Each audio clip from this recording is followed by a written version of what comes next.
sommes dans l'église de Recoul, sur le plateau. Ces derniers jours, avec quelques bénévoles, nous avons travaillé à la restauration de l'ancien cimetière de Recoul.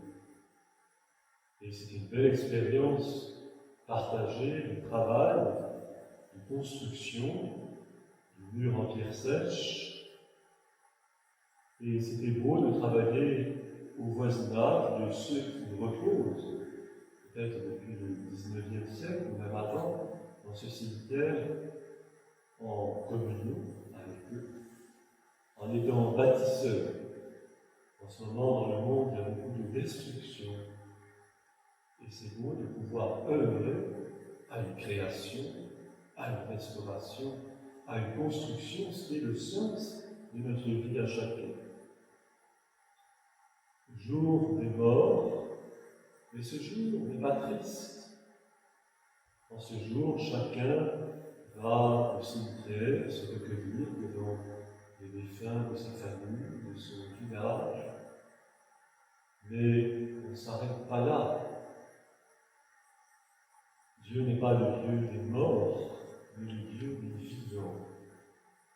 Et si nous nous recueillons en ce jour des morts, c'est dans l'espérance de la vie, puisque nous sommes tous appelés à être des vivants.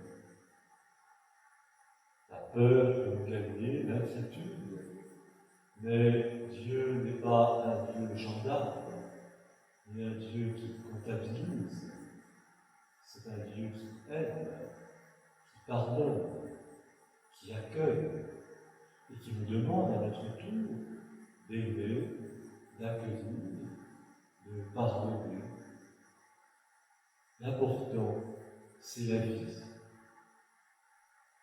En ce moment, les paysans sèment diverses choses, et avec la pluie, eh bien, l'herbe lève. Il en va de même pour nous.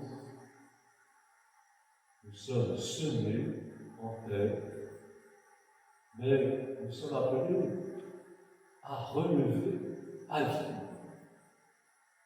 La vie, la mort, c'est un grand mystère sur lequel nous ne savons pas grand-chose. Ce que nous savons de la part du Christ, c'est qu'il est la vie.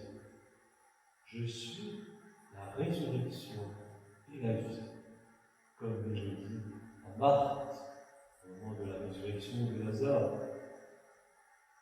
Nous sommes appelés à être des vivants. Notre vie est quelque chose de sérieux, quelque chose de grave. L'important pour nous, ce n'est pas simplement d'être en règle avec un Dieu qui scruterait toutes nos fautes. Non, c'est de prendre au sérieux notre vie et de devenir maintenant ce que nous sommes.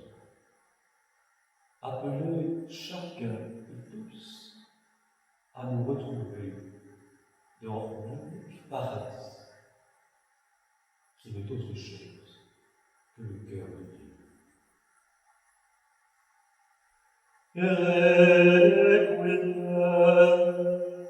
Et